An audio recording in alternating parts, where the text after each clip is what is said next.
If You Sit Quietly, by Jim Robinson. There is just this incredible power of love in existence. It brings the light to my eyes, and lets all there is, be. In my own small egocentric world and point of view, I judge and discriminate, I discern, shamelessly.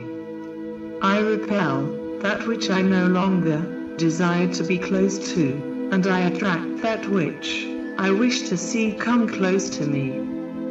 There is just this happening. I do not wish to stop it, and I have no idea how it started. It's just in me, as it's in you. Freedom is the highest form of love, yet in itself, it is without form or substance. It is simply the acceptance and mirroring of desire to the senses, viewed as the creation. I allow all to be.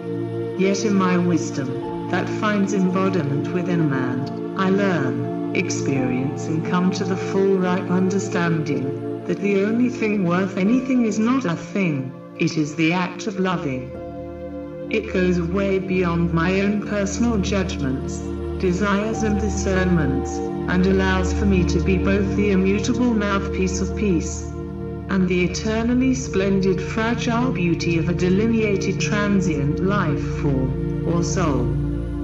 In weakness there's strength, to the hunter goes the food, and the body of the meek or innocent.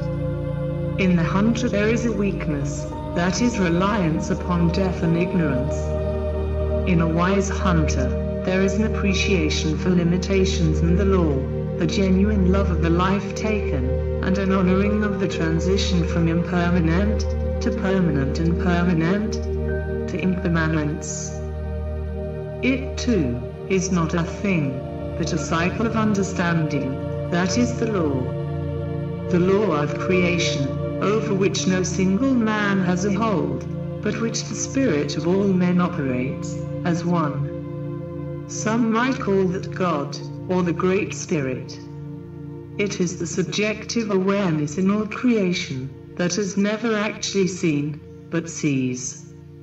The choice is this: to learn its operational functionality, or not. In this there is truth, the partner to truth is grace. When truth and grace are the ways of man's joy, peace and abundance are apparent. The result is a loving, harmonious environment that seems heavenly, but is in reality another projection, in which the egoistical mind-soul point of view finds its habitation or creation. That is why heaven and hell are neither real nor unreal, and permanence and impermanence is truth.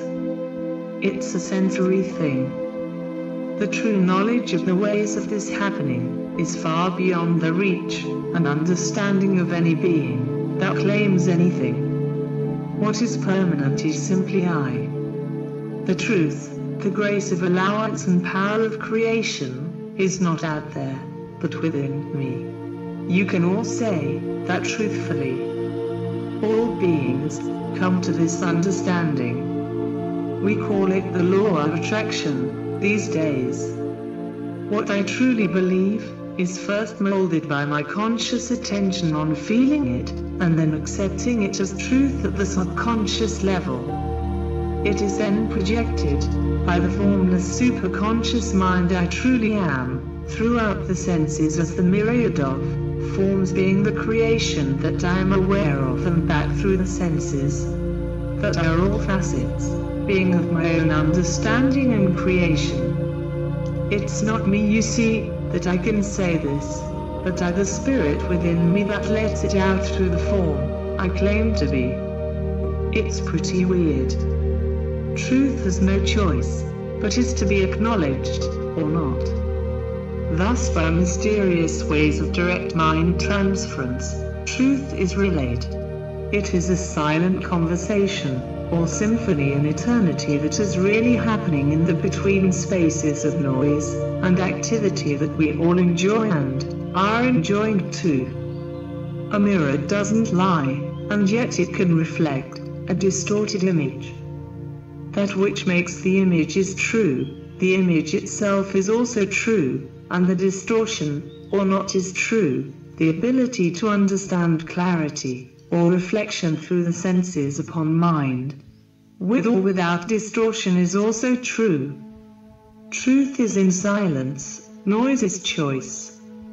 A beautiful song is noise, whose constant counterpoint and vital life-giving source of reference for all relative meaning is silence.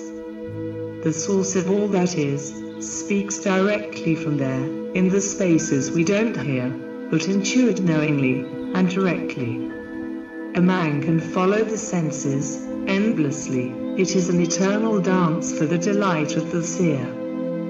But such men rarely awaken to the truth of themselves. A rare man will dissolve the creation and find nothing there of great worth, which is a conundrum and play on words really.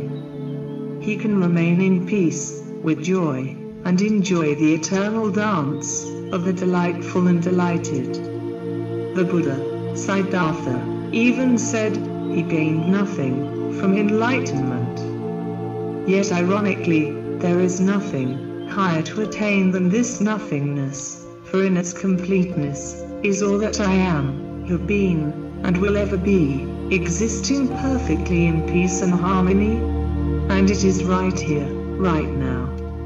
This is a long-winded way to repeat what someone like Victor Schauberger knew to be true, and Nikola Tesla created, or a man like Rumi can magically say in only a few perfectly timed and aligned words, or John Lennon could so beautifully sing through songs like Imagine, or Everybody's Got Something to Hide Except for Me and My Monkey, or And Your Bird Can Sing.